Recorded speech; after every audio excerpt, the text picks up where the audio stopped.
Startup Podcast PH is co-produced by Y Spaces, Apiron, Tuala, Symph, Secuna, Red Circle Global, Maroon Studios, and Aim High. Check out our partners in the description. Welcome sa Startup Podcast PH, inspiring more Filipino entrepreneurs and innovators. Live tayo ngayon dito sa Azul Hub, Startup Incubator in Ateneo de Zamboanga University in Zamboanga City. We have Bio Innovate and the founder, Giselle Lazaro, and co-founder, Shara May Tandy. Hello! Hi guys. Hello. Hi guys, kamusta? Kamusta kayo? Okay lang. Okay naman sir, So- ninenervyos lang. Balita ko kayo ay fresh grad, ano? So, kamusta Yes ang pa. graduation? Kamusta? Okay lang naman. Graduated? Last Last month. month. I see. And what's the course? What's your course? Biomedical engineering. Same kayo? Same? Yes, same. Okay. Ayun. So, kaya pala ang inyong startup ay Bio Innovate ang name kasi you have backgrounds of Yes. biomedical engineering. Yes sir. But I let you do the introduction, Giselle and Shara. So, sige, ano nga ba ang Bio Innovate? So, yung Bio-Innovate po, name po yun ang company namin. Pero actually, first company na na-create namin. Both. Mm. Yeah. So, yung product namin is the Vocal Glove talaga. So, Vocal Glove is? So, Vocal Glove, it is a device na kayang i-interpret yung Filipino Sign Language gesture in real time. So, for example, like, ako as a Filipino Sign Language user, Mm. let's try to communicate using Filipino Sign Language. Let's say ganito. So, ano yun? so sa iyo, Hindi ko alam sa eh. part ninyo is hindi nyo mag-gets kung anong binibigay kong message sa inyo.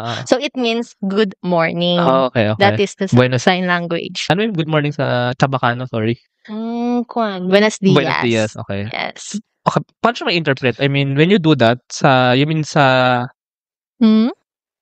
Ma-interpret siya, meaning, when you do the sign language, When you use the device ma-interpret po, siya. na kaya niyang i-interpret kapag gamit mo yung device na yun. So, how does the device work? So... More likely, parang siyang glove na susutin mo siya. Yes. Wow, so motion sensor siya? Yes. Yes po. Wow. Oh. Okay, so pag ginamit sa language, okay, so ito yung vocal glove. Okay. Ginawa ko yung, ganito na yun? Good morning. Yes. Saan mangyayari? Saan? So, more likely, pag nagawa mo yung gesture na yon, Mm-mm. automatically mag-voice up yung device na yun. More likely, parang magsasalita agad yung Very device. Bale, text to speech. Opo. Ah. So, bale, at the same time, nag-display sa LCD ng device na yun yung word, kung anong sinasabi ng gesture na yun, and also, nag-salita din yung device. Oh, wow. Yung device, may nakakonnect na LCD or sa ibang... Meron siya. Actually, Ganun din. nakadikit So, na si talaga vocal sa... glove may screen din siya Yes. na ano. Oh, so, first of all, that's amazing, ano. Second, I'm imagining, gagamitin siya ng learners ng sign language or Sign language ng users. sign language users para To communicate. to communicate. Ano? Yes. Tsaka ang naisip ko, bigla ko na naisip, parang, di ba usually yung mga, minsan may mga live stream or may mga then may sign language. So, pwede mo i-subtitle yung galing sa sign language. Yun, may ibang technology yung gamit doon, sir, for detecting Filipino Sign Language, which is yung camera-based siya. Pero sa amin kasi, we motion nga develop pala to. motion yun Oo sa nga. amin. So, yun kasi parang camera, visual, video, picture to text, then text to speech. Yung sa inyo, motion to text, no? Then text to speech, tama? Yes po, sir. Bale, yung device namin, it is a two-way communication na din siya. More likely, kung, for example, two-way communication, which person 1 and person 2, Mm-mm. so, let's say, nagamit ko yung device na yun, nag-sign language ako. So, yung device na yun, magsasalita siya as good morning, then maintindihan agad ng regular user, which is ang second person. Okay. Then, after nun, magsasalita ang second person sa device. So, ang device, i-detect niya yung message ng second person. Then yun, device niya, yung device na nakasuot ng ng user is i-display niya kung anong reply ng second In user. text. Opo. Yes. Okay. Okay. First, bago ko, puntahan niyo, kasi this is parang for the deaf community, Yeah. for Not pero, just in deaf po, but For sa naman. Filipino For Sign Language Filipino users Sign Language talaga. users. But parang ang analogy lang dito na minsan kasi when you go to another country na different language, Okay. di ba ang ginagawa ng iba, yung sa cellphone, yung may Google Translate Yes. na, yung Yes. magsasabi kayo in Tagalog or kunyari, saan yung eskwelahan? So, then si Google Translate, gagawin niyang where is the school para maintindihan nung because those are different languages, the Tagalog language and the English language. Yes. Dito actually, ang nangyari dito, yung sign language also becomes just parang it's a Spoken language language. din siya, o spoken language din siya na when you do that, masasalita siya, maiintindihan siya nung kausap mo na Yes. hindi alam yung sign language. Kasi nga, kanina Yes. ako hindi ko alam yung sign language. Yes. Oh, okay, interesting. Galing. Now, sige, siguro puntahan mo natin yung so why you made this. You made this for the sign language community and also for deaf users, I believe, so that they can communicate. Saan nanggaling yung parang motivation na yun? Why did you do that? Actually, nag-start yan yung mga times na may pumupunta. Actually, lagi na kaming dalawa. So, may dinadaanan kaming mga tao, especially mga Filipino Sign Language users. So, kami, parang na-curious kami anong conversation nila, bakit nag-sign language. So, kami, parang curious kami anong pinag-uusapan nila, anong sign language yung ginagamit nila, bakit ganito yung ginagamit. Tapos, sa part namin, parang curiosity talaga yun. So, doon kami nag-start sa pag-build ng So, kayo model. nakakita ng mga gumagamit ng, marami bang nasa paligid? Yes, Talaga marami ba? talaga. Okay. Marami actually dito sa mga malls, may nadadaanan kami mga tao na gumagamit ng mga sign language. Yeah, pero actually I think ang palang impact talaga nito talaga as a product is I think for the deaf kasi it will really help them communicate just like as they can speak So I think ito yung like if you're gonna position talaga si Vocalove as a startup, parang ito yung have you pitched na ba? Yes. So yun ba yung parang kasi diba usually pag startup pitch may pain point eh. So yun ba yung sinabi nyo na parang Vocalove can help deaf people or sign language users speak as if they speak normally. Parang yun yung yun Yes, yung Now ngayon sige, can I ask paano nyo ginawa si Vocalove? So I think this is part of your thesis ba or Yes po. It's our Can thesis you talaga. explain maybe paano nag-start? Well, yung idea galing nga nag-start ikaw. pero paano nyo naisip na sige, gawin natin to. Although mukhang mahirap siyang gawin pero nagawa niya siya, di ba? Yes, sige. So, yun nga, it started with just a thesis project. And funny story, we thought na rejected yung idea na yun from our panelists. Okay. So, Yung proposal? Yeah, yung proposal stage. Bakit nila, kasi feeling ko, i-reject nila, kasi feeling nila imposible magawa siya. Imposible magawa. So, pero medyo nagawa nyo mahirap nga By the way, so nagawa nila yung Vocalove Yes, product. po. And I think narinig ko kanina na naka-display siya sa inyong Ateneo, school. yes, sa, po. ayun. So, you have a working product actually. But sige, continue the story. So, yun, during our defense, sinabi na, you passed. Tapos, after that, you guys want to join a competition? So, masaya kami na nakapasa kami. So, we At the same time, nagbigay ng offer to compete. So, kami, sige, let's Good. try. Anong competition yan? It's, dito din, Idea Azul Pitch Competition. Idea Pitch Azul? Competition. Yes. 2023. Okay. Oh, so nakita na Azul. Kasi ang Azul Hub si Miss Lera by the way, from Azul Hub. So ang Azul Hub, parang kumuha siya ng mga incubators din from the competition or from everyone, but you also did the competition. Baka may makuha pa kayo from the okay. So Yeah. ay nakuha nga sila kasi actually ang ganda nitong product na to. But sige, continue the So, story. yun, nag-compete kami. We had after our defense, we had a week to prepare for the competition. So, we did not expect anything talaga. So, we actually won second runner-up Oh, okay. during that. So, yun na. Nung- Medyo gulat kami. Nung pitch ba, dinemo nyo yung product? Actually, Hindi pa. Hindi pa siya built. Hindi pa siya Nung built time na yun. Opo. So, paano nyo siya pinitch? Paano nyo siya parang, in-explain? Paano nyo siya present? Present namin yung design ng device namin. Then, doon in-explain ko kung paano ang process, paano gamitin yung device, and paano ba to nakakatulong sa mga sa mga users, especially sa mga Filipino Sign Language user. So, since hindi namin nagawa pa that time yung prototype namin, ginawa lang namin is, we just displayed our technical device. Like, parang picture lang ng expected na technical device namin. So, yun lang. But you won second runner-up, ah. So, yes, unexpected. So, like a week to prepare talaga.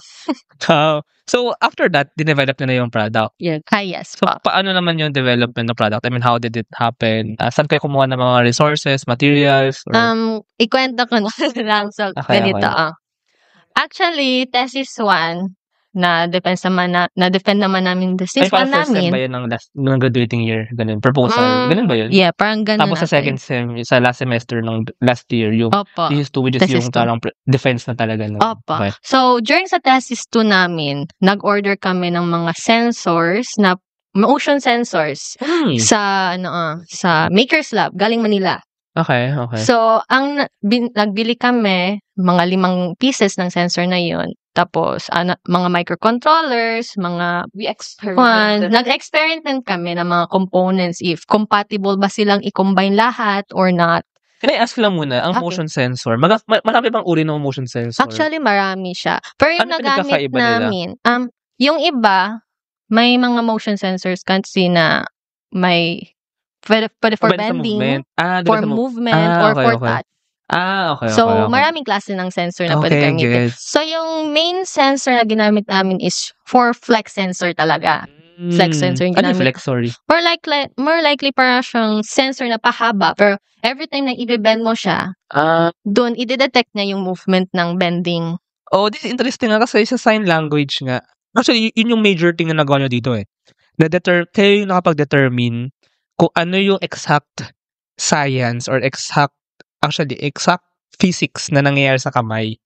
Kasi pinag-try nyo nga yung mga, ano bang tamang pagkakabit ng motion sensor para fully ma-sense yung movement ng sign language and ma-interpret siya accurately. So, actually, challenging yan kasi lalo na sa kamay natin, maraming kailangan na ilagay na sensors or sizes pa ng mga kamay. So, since napili namin is 2 sensor lang. Which is yung movement ng kamay and also yung bending ng kamay. So actually, yun muna yung parang i-prioritize namin since yun yung major na ginagamit sa Yeah, tsaka I think most sign language naman is movement ng kamay as a whole. Arm as a whole. Ay, hindi limb. Parang hand, ayan na ba? Arm, hindi kasama to eh. Ay, hindi. Bale, ang hand lang talaga. Hand movement, Tsaka yung sa fingers kasi yung parang movement ng fingers. So, sige, can you describe yung parang itsura ng Vocab Glove? Ano yung itsura niya? And saan gawa yung glove? Yung glove mismo? Sige. Pero ano yun? I mean, what? Plastic, leather? Yung ginamit namin yung tela na glove. Tela? Yes. Okay. Tapos, nag-stitch na lang kami. Kinabit lang siya namin. ng sensor. Para...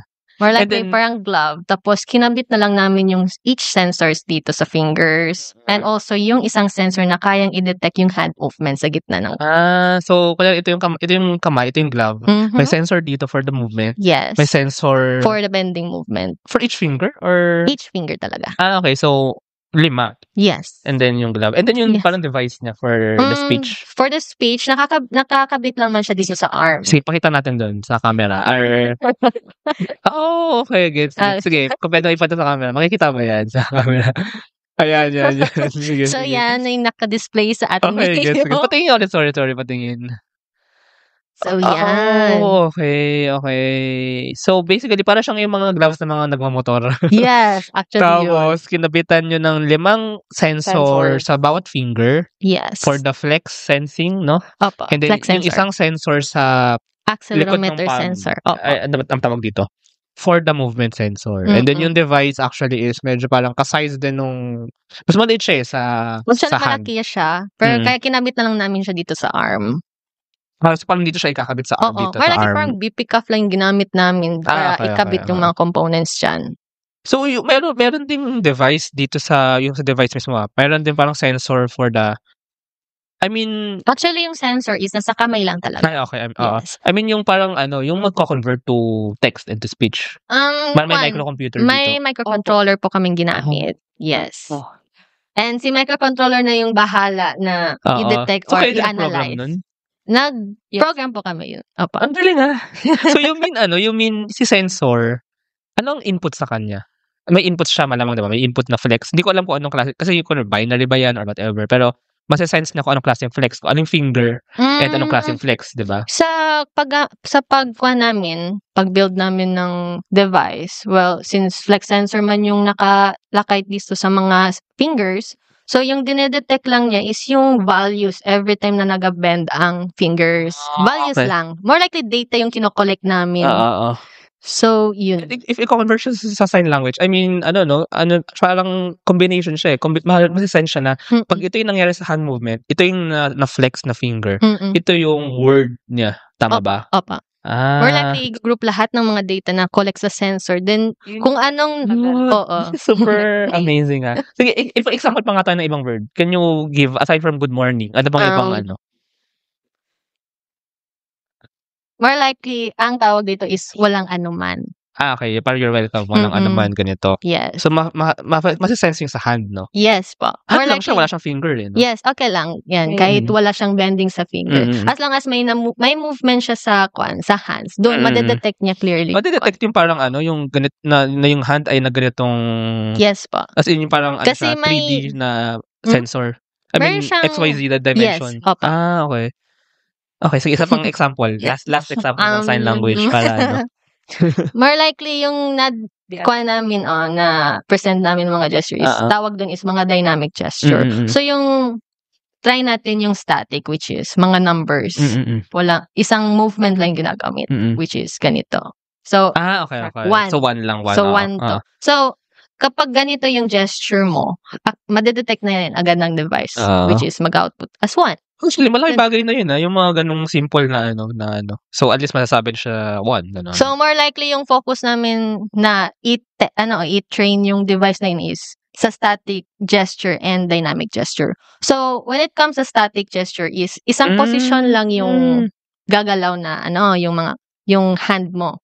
Pwede gamitin siya sa letters and sa numbers din.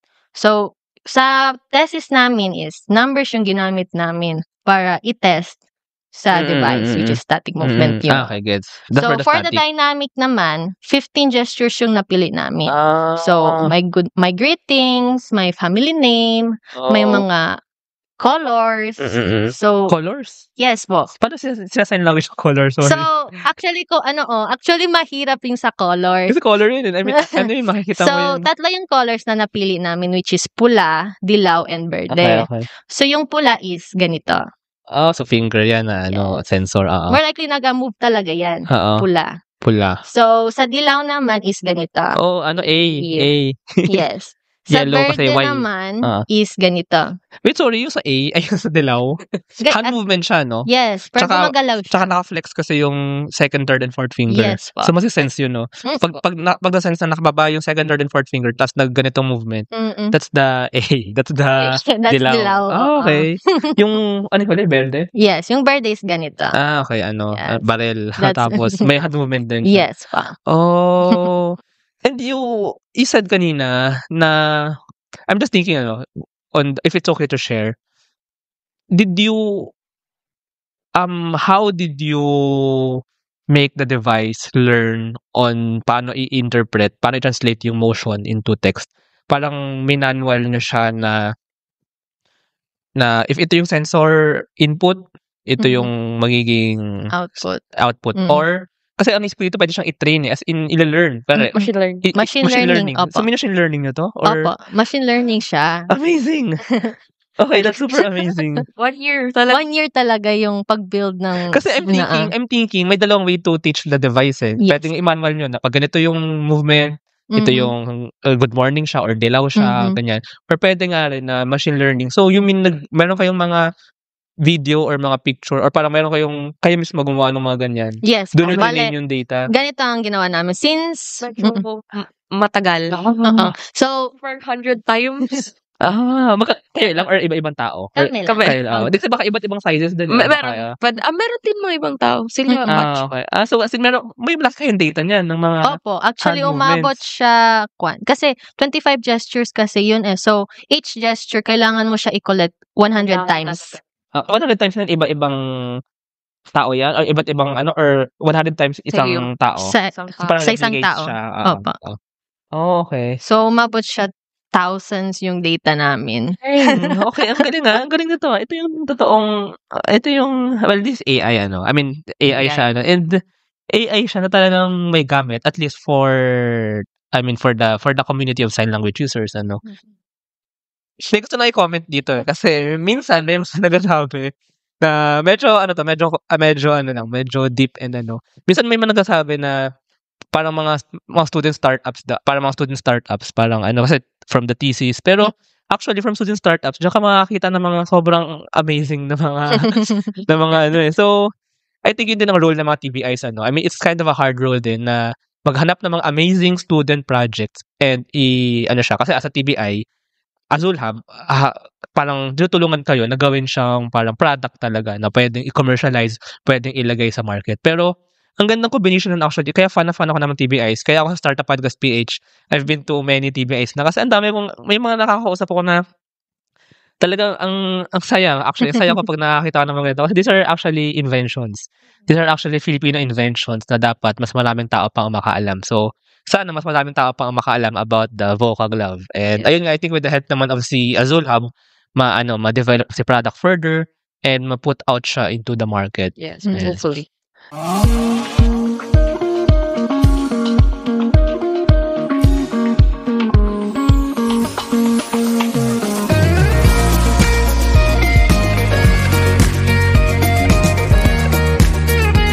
Trust the digital future with Twala. Secure and tamper-proof digital signature. Electronic notarization service. And custom AI agents for intelligent document workflows. Visit twala.io to learn more. In today's digital world, your organization needs more than just technology. It needs a strategic partner. At Symph, we build web and mobile apps that drive innovation for startups, enterprises, and organizations worldwide. Visit symph.co today. Protect your assets from bugs before bad hackers exploit them. And launch your products seamlessly with Secuna, your trusted partner in cybersecurity. Receive reports in real time and work with security experts to find bugs in your products before others do. Let's make your security our priority. Ayun. Now, I want to ask a bit more lang of the story pa behind nito. So, as students, did you think of, when you were doing this, the Voca Glove, were you, parang ginagawa na lang ba siya for the thesis, for the requirement, or meron na rin kayong parang mindset na, sige, gawin natin tong invention, or parang this can be a startup, a company? I just wanted to know your thoughts on that. Okay, for siguro, at first, we just wanted to graduate talaga. Hindi na kami mag-ano. Pero like, we just wanted to graduate. Pero after joining that competition, kasi hindi kami achiever. Tapos never kami nag-compete. So it was actually our first. So we realized that day na yung parang kahit second runner-up lang, nothing is impossible talaga. So after that, medyo nag-iba na yung namin. Gusto na namin gawin. So we joined the TBI. Yeah. We joined the TBI. Anong year yun? 2023, I guess, no? Last 2022. year. Last year. Last year. Okay. 2024. Ngayong January lang natapos. January na. Okay. So yun. So when we joined the TBI, we actually just wanted help talaga building it, the product. Pero medyo change na naman kami kasi it's more to business talaga TBI. So dun parang na-realize namin na marami pala talagang makakagamit nung ginawa namin. So why not just continue it? Kasi one of the requirements in TBI is to talk to the customer, yung sino yung gagamit. So we interviewed some of the SPED schools. Actually, no. Pwede nga siyang I mean, even start na one device lang per classroom or per SPED, Yes po. The start there, na kasi at least it can be a good learning device din somehow, Yes and po. then eventually more market. But yeah, no, sa SPED, tama sa SPED, oo. So yun, nung pumunta kami dun, itong unforgettable interview namin yun. Ang public schools pala right now, yung pag yung SPED student parang may potential na gino-join na siya sa regular class. So we went there, mag-isa lang siya, deaf. So gulat kami, sabi namin sa teacher, paano kayo nag-communicate? Sabi nung advisor niya, through writing lang daw. So sabi ko, paano yun sila sa class, di ba? So paano yun? Walang sign language teacher doon, walang makaka-explain sa kanya. So kaibigan niya or like classmates niya, through writing. Tapos yung advisor niya, basic sign language lang ang ginagamit. So parang kawawa naman. So dun talaga parang Tsaka good thing you mentioned there is this is actually a step towards inclusivity, Yes. na even if you're deaf, or parang ano bang speech disability. yes.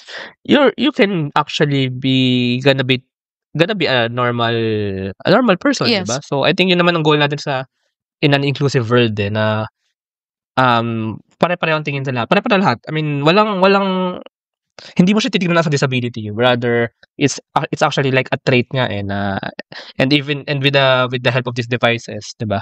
Parang for example as simple as salamin, 'di ba? Yung mga pag malabo mata. Yung salamin nagawa na ng normal yung mga malabo mata eh. So I think yun din yung parang magiging long-term goal dito na with the vocal glove. Normal na rin ang speech disabled. Yeah.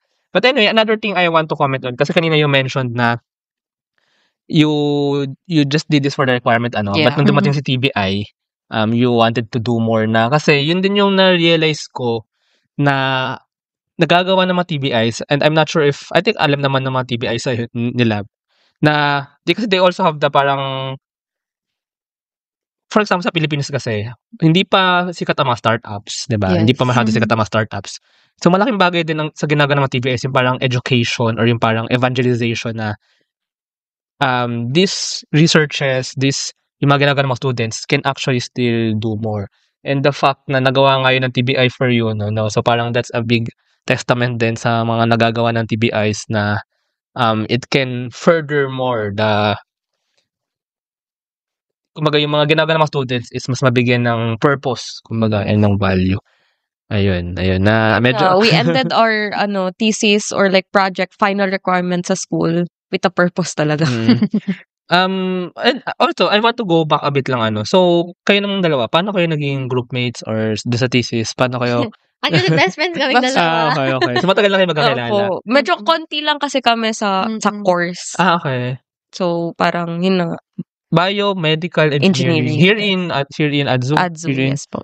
Dito sa campus na to or sa kasi we're here now in Lantaka campus, 'di ba? Yeah. Main campus. Sa Ay, sa main campus. Meron pa mga class dito sa Lantaka? Wala. Wala mga class dito, mga services dito. Mhm. So dito nga sa Lantaka campus, dito yung Azul Hub which is part ng Ascend office na merong Fab Lab. May Fab Lab ang Ascend dito. Yes. So I think you can also Actually, I'm working there She's po. working there. okay, sa Fab Lab. Sa Yeah. Fab Lab. Oh. More likely, ako yung technical specialist nila doon. Wow. More likely, ako yung nag-operate ng 3D printer. Sige, can you share yung mga services sa Fab Lab? Para baka may interested dyan. Guys, kung gusto niyo guys magpa-print ng mga 3D 3D print. models, Okay. so punta lang kayo dito sa Fab Lab, sa Lantaka. Lantaka. Aside from 3D printer, meron ba bang ibang mga device services doon? Or mga Marami equipment? siya. Ano ba yung mga iba? Mga engrave na equipment which is mag-burn ng wood pati ng mga acrylic. Actually, marami pero hindi ko lang maalala yung mga equipment. Okay, but anyway, so check out yung Fab Lab din ni Adzu under the Ascend office. So anyway, going back sa vocal glove ang ganda actually ng kwento mo kanina about the interview with the potential users. Pero siguro parang moving forward, how do you see this being a commercial product for the market pa. Yung mention na kanina sa mga SPED, pwede nga siya maging parang product na as learning tool or parang as inclusivity tool for SPEDs. Pero eventually, what do you think pa on like the business end here, on like the marketability ni Vocalove? What do you think? We didn't, parang di pa kami nag-dive into business world talaga. Kasi we're starting pa lang. Okay. Pero what we talaga with possible consumers or like customers talaga, we focused on schools, government, hospitals. Hospitals din, tama. Around basta Filipino. Yun nga, katulad na sabi niyo, medyo konti lang yung Filipino yung products na or like device na meron talaga available. So we want to focus here muna. I think for the government, meron bang I think meron, no, parang parang or maybe NGO even for the deaf or for sign language users. I think meron, no. So I think that's also gonna be a good connection then for Vocalove. But anyway, I hope we get the word out there na that Vocalove is existing and it's working. But I think i-develop naman siya further, So, on the product naman, how will you develop it further pa? So, as of now, nag-experiment pa kami more sa product namin. Like, mag-add pa kami ng another mga gestures or kung kaya pa ba tong ng device, yung device namin na i-detect lahat ng klaseng sign language gestures. Next year's pwede na ASL. ASL is more broad, yun talaga yung ginagamit talaga. Okay. FSL 2018 lang siya talaga. What FSL? Filipino Sign Language. Filipino Sign Language. Okay. American Sign Language talaga yung ginagamit. Oo nga, no? Iba pa ang Filipino Sign Language, 2018 lang siya naging okay. Naging parang na talaga. Pero hindi ba yun na parang sign language in the Philippines? Kung ano yung good morning, yun din yung magandang umaga, iba? Yun na po yung parang gesture ng Filipino Sign Language. Okay. Bale, sinabi ko lang na good morning. May, I think, konting changes may from mga AS. iba. Okay. So, ito pa, during our interview, hindi namin alam kung may gumagamit na talaga since 2018 lang nagsimula yung Filipino Sign Language. Pero actually, ginagamit na pala talaga. I think yung Filipino Sign Language. Ayun.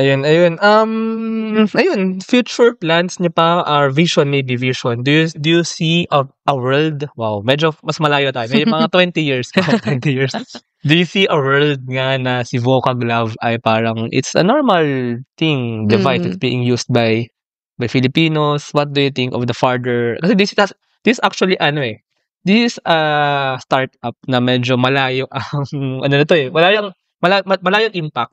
And malayo din ang vision. Kasi to be honest, this did a lot of research. Diba? Yes. So, ang development nito, patuloy-tuloy ito. And then, you may be able to release like maybe for this year or next year. Pero, for sure, tuloy-tuloy pa ang development nito, ang research nito. So, parang what do you think maybe in 20 years? Tagalan 20 natin. years. Do you see it being like, maybe sa mga SPED nga. No? By the way, SPED is special education schools. So, it's a normal thing for them to use. What do you see? Parang ganun lang. Yun nga, technology nag-change every day siguro. Nag-evolve talaga siya. So, hopefully, Vocalove will evolve also. And what we plan talaga is to finish it and to launch it pa. But in 20 years, siguro we want it na maging, makadetect na siya many more lahat kompleto talaga like ASL tsaka real time how fast pala yung para pag ginawa mo yung sign language, how fast siya ma-speech? Real time 3 seconds. 3 seconds. 3 seconds. Okay. Oh wow, pero that's yung nice. target namin is millisecond talaga. Yun yung para sasabay talaga pag ginawa mong ganyan, magandang sabay na sabay na ginawa mong ganyan, walang anuman, diba? Sabay na sabay. Pero come to think of it, yung Google Translate na naman na may delay nga doon. So, may delay it's okay lang din naman may onting delay. Pero ang ganda kung talagang real time na tuloy-tuloy rin kasi yung language, tuloy-tuloy din yung speech. Para pag may dalawa nag-uusap, yung isa, parang normal conversation na siya, diba? Ayun. And by the way, last question. So, fresh grads, well, you have work now, but you parang you do this not full-time, pero parang part-time din sa Parang ngayon part-time si na din Vocab siya. Lab. Okay. And since ang company niya ay BioInnovate, meron ba kayong ibang products pa na balak gawin or Vocab Lab muna? For now, Vocab Lab muna yung focus Pero, namin. Of course, we need to explore pa. Okay. As a biomedical engineer. So BioInnovate is like a larger biomedical engineering company na R&D and product development, and Vocab Lab is one of its promising innovations. Yeah. And ayun.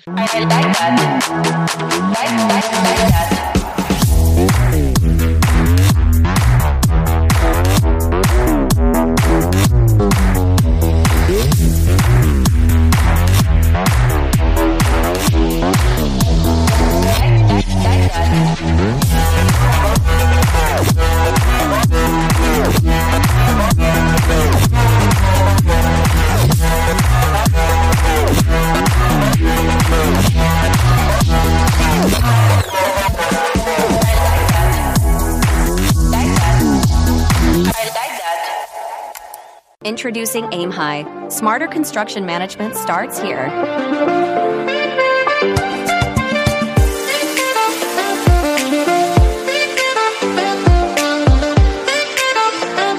Monitor costs and progress with real-time insights. Plan ahead and adapt with streamlined scheduling tools. Make data-driven decisions to avoid costly delays. Increase efficiency and profit with Aim High. Running a business? Make it smarter with Red Circle Global.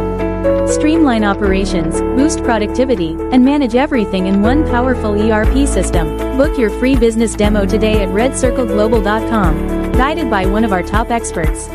So, if our listeners want to know more about BioInnovate and Vocab Lab, so how can they know more? Maybe you can lead them to your common Facebook page na kayo or sa inyong contact email. Sige. As of now, we don't have page pa.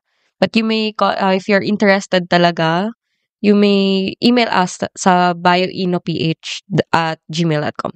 And maybe through Azul Hub. So, I'll also put yung Azul contact details na lang din ni Azul Hub sa description. So, ayun. Thank you so much sa inyo. And Thank you guys for very inviting us. inspiring. Nakaka-inspire talaga mag-interview ng mga Filipino inventions. So, congrats din sa inyong ginawa. And, Thank you.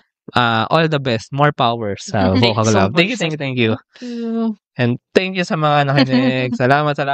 Thank you very much to our 61 patrons. This episode is super powered by AskLexPH Academy, our official e-learning partner. Get certifications on Lean Six Sigma, project management, data science, and more. Argum AI. Make smarter decisions by presenting both sides of an issue as argued by two distinct AI models. Pixel by ePlayment. Turn content into opportunity, grow deeper connections, and earn more. Only with Pixel. Sign up at pixel.eplayment.co. School of Profits. Filipino-led community for aspiring freelancers, VAs, agency builders, and online earners, built to help you start, grow, and earn online together. Founders Launchpad, our ecosystem partner, early stage accelerator providing venture capital funding, operational support, and mentorship. Hire Business Solutions, provider of the most configurable cloud-based payroll system in the Philippines. Agile Data Solutions, the Philippines' fastest growing market insights tech company with its data gathering platform, Hustle PH. Smile Checks, streamline hiring and onboarding with automated background checks. Cloud CFO, cloud accounting service provider for businesses ready to grow. Cloverly Tech, all-in-one digital platform for property developers. Body Beaties, accessible and personalized diabetes self-management application. HKB Digital Services, tech-based business tools including payroll, ticketing, and loyalty rewards. Hyperstocks, digital banking enabler for rural and thrift banks. One CFO, CFO services, bookkeeping and tax, and payroll processing for startups and small businesses. Unawa, driving digital transformation with secure, legally enforceable electronic signatures and robust AML compliance. School Tech, all-in-one AI integrated school and learning management system. Better Support, a Manila-based BPO company. They have a referral program for people who can bring in new clients. You might know a Western-based business that needs better support. Britanna, enterprise-grade ERP solution that fits the small and medium business budget. Wonder Brand, data science-driven brand strategy and design for emerging markets. East Point Business Outsourcing Services, one-stop shop for streamlined business solutions for MSMEs such as business registration, bookkeeping, and more. DiviCode Technologies Incorporated, IT solutions specializing in software development, blockchain smart contracts, digital wallets, and cybersecurity. NutriCoach, personalized nutrition and wellness programs for you. This episode is powered by Stugbodok, JIA Engineering Solutions, Alcacon Aquafeeds 1Alj, Grey Wolf Technologies Philippines, Pareto Consulting, Jure.ph, Big Giant Games, Pahatid PH, Wistless PH, Tech Tribe, Yay, Uplift Code Camp, Board Prep, Dohey Philippines, Edfolio, Hive Rooms, Sirius MD. Support the podcast through the links in the description.